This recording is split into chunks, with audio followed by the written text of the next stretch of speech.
تنبیہ، یہاں یہ واضح رہے کہ اس حدیث کے تحت معارف السنن حاشیہ جلد نمبر 5 صفحہ نمبر 184 تا 189 میں جو بحث آئی ہے، اس سے بظاہر یوں محسوس ہوتا ہے کہ حنفیہ کے نزدیک خلطۃ الشیوع معتبر ہے، خلطۃ الجوار معتبر نہیں۔ گویا ائمہ ثلاثہ رحمہ اللہ سے حنفیہ رحمہ اللہ کا اختلاف صرف خلطۃ الجوار میں ہے، خلطۃ الشیوع میں نہیں۔ لیکن یہ بات درست نہیں۔ واقعہ یہ ہے کہ یہ مسلک حضرت عطاء اور حضرت طاؤس رحمہ اللہ کا ہے، کما نقلہ الخطابی فی معالم السنن جلد نمبر 2 مطبوع عندنا فی ذیل المختصر للمنذری جلد نمبر 2 صفحہ نمبر 185 باب فی زکوٰۃ الصائمہ۔ حنفیہ کے نزدیک نہ خلطۃ الشیوع کا اعتبار ہے اور نہ خلطۃ الجوار کا۔ اس کی تصریح حنفیہ رحمہ اللہ کی تمام کتب فقہ مثلاً شامی جلد نمبر 2 صفحہ نمبر 304 باب زکوٰۃ المال اور بدائع الصنائع میں موجود ہے، جلد نمبر 2 صفحہ نمبر 29 فصل واما نصاب الغنم فلیس فی اقل من الغنم زکوٰۃ۔ اگر 80 بکریاں دو آدمیوں کے درمیان مشترک ہوں تو ہر شخص پر ایک ایک بکری واجب ہوگی، مجموعے پر ایک بکری نہ ہوگی۔ یہ اس بات کی صریح دلیل ہے کہ حنفیہ رحمہ اللہ کے نزدیک خلطۃ الشیوع بھی معتبر نہیں۔ چنانچہ حضرت مولانا بن نوری رحمہ اللہ نے بھی اس بحث کے آخر میں بحث و تنبیہ کے زیر عنوان معارف السنن جلد نمبر 5 صفحہ نمبر 192 خود اپنی سابقہ بحث کے برخلاف یہ تحریر فرما دیا ہے کہ حنفیہ کی کتابوں کی تحقیق کے بعد یہ نتیجہ برآمد ہوتا ہے کہ حنفیہ رحمہ اللہ کے مسلک میں خلطۃ الشیوع اور خلطۃ الجوار دونوں کا اعتبار نہیں۔ لیکن چونکہ یہ تنبیہ بحث کے بالکل آخر میں ہے اور شروع کی ساری بحث پہلے مفروضے پر مبنی ہے، اس لیے اس سے غلط فہمی ہو جاتی ہے۔ اس موقع پر معارف السنن کا مطالعہ کرتے وقت یہ بات ذہن میں رہنی چاہیے، جلد نمبر 5 صفحہ نمبر 184 تا 193 وما كان من خلیطین فإنہما یتراجعان بالسویہ۔ اس جملے کی تشریح میں بھی ائمہ ثلاثہ رحمہ اللہ اور حنفیہ رحمہ اللہ کے اقوال مختلف ہیں۔ ائمہ ثلاثہ کے نزدیک چونکہ خلطۃ الشیوع اور خلطۃ الجوار معتبر ہے، اس لیے ان کے نزدیک اس کی تشریح یہ ہے کہ مثلاً خلطۃ الجوار کی صورت میں جب دو آدمیوں کی متمیز الملک اسی بکریوں سے مصدق نے ایک بکری وصول کر لی تو ظاہر ہے کہ وہ بکری دونوں میں سے کسی ایک شخص کی ہوگی۔ اب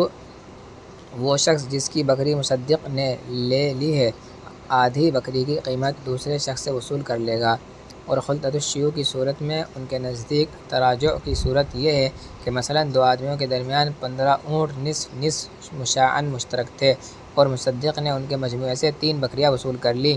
اور یہ تینوں بکریاں کسی ایک شخص کی ملکیت سے وصول کر لی گئی، تو اب یہ شخص اپنے دوسرے شریک سے 1.5 بکری کی قیمت وصول کر لے گا۔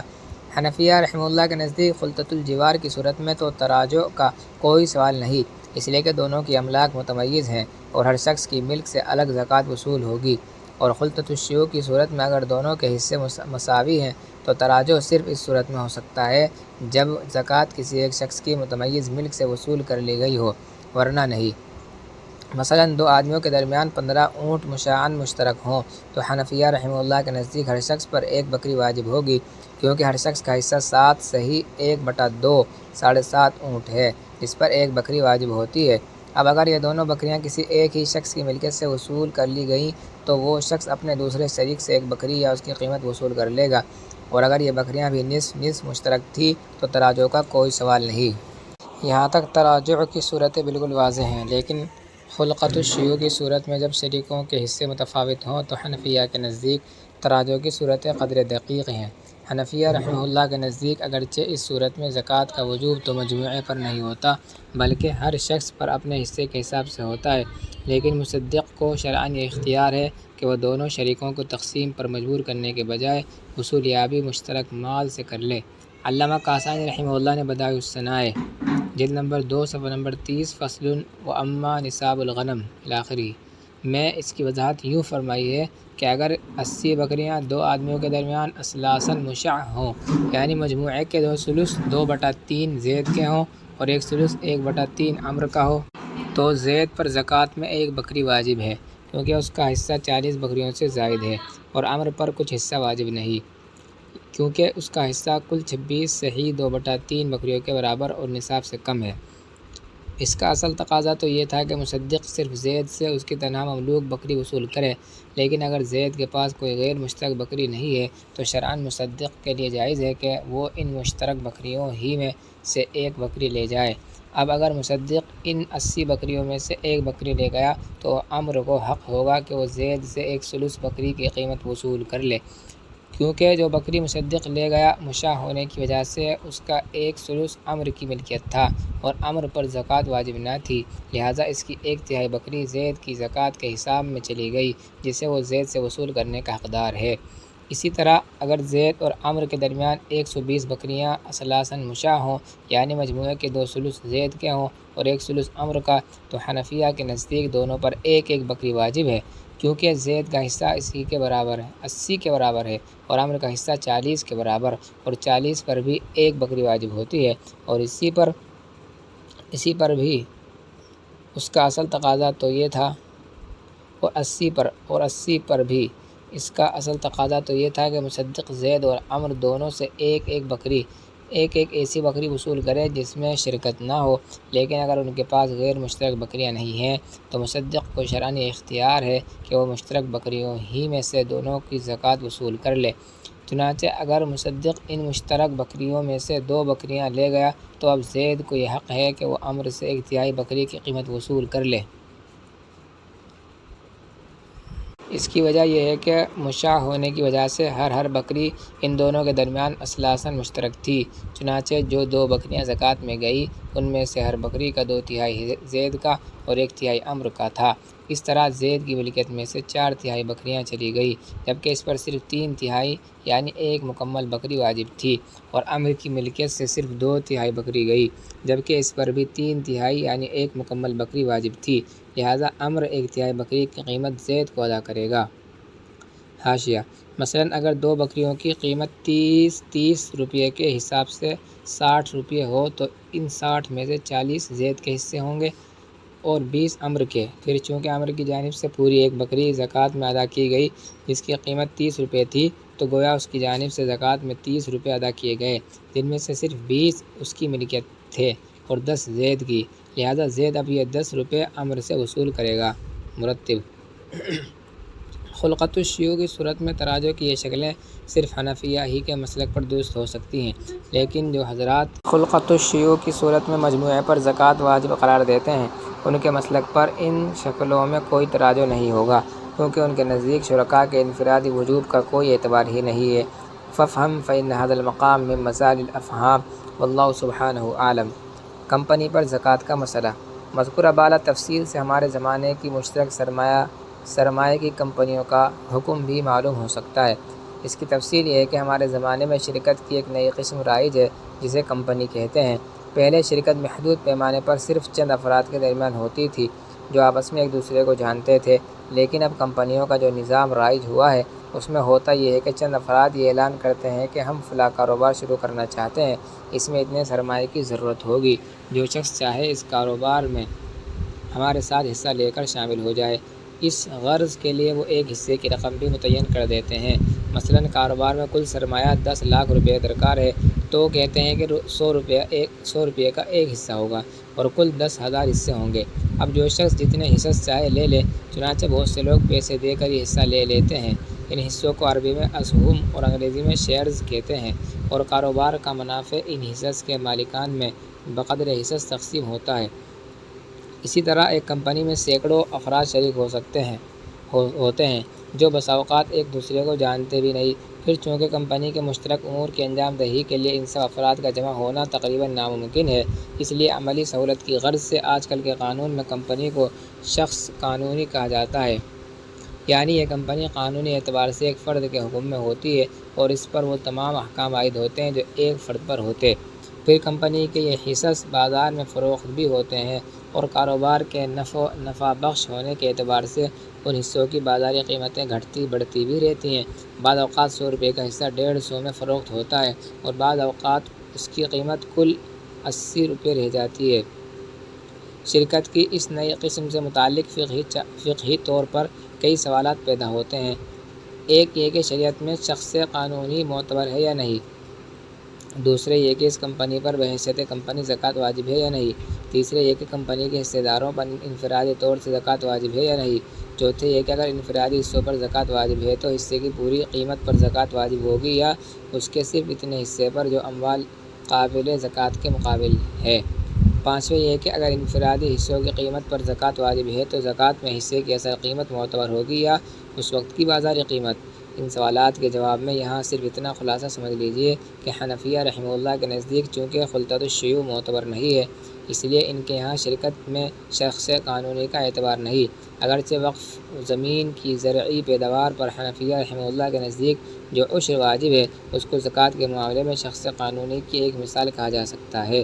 لیکن مشترک مال پر شخص قانونی کی حیثیت سے زکوٰۃ کا وجوب حنفیہ کے نزدیک نہیں ہوتا، اس لیے کمپنی پر بحیثیت کمپنی ان کے اصول پر زکوٰۃ واجب نہیں ہوگی۔ البتہ حصے داروں میں سے جو لوگ صاحب نصاب ہوں گے صرف ان کی انفرادی حصوں پر زکوٰۃ واجب ہوگی، غیر صاحب نصاب حصے داروں کے حصوں پر زکوٰۃ نہ ہوگی۔ پھر چونکہ کمپنی کا شیئر دراصل پورے کاروبار کے مشاع حصے سے عبارت ہے اس لیے اس شیئر میں کچھ حصے کاروبار کی عمارت، مشینری اور ان غیر انعامی اثاثوں کا بھی ہے جن میں زکوٰۃ واجب نہیں ہوتی، اور کچھ حصہ نقد رقم، مال تجارت، خام مال اور دوسرے نامی اثاثوں کا بھی ہے جو قابل زکوٰۃ ہے۔ اس لیے اصولی طور پر ایک حصے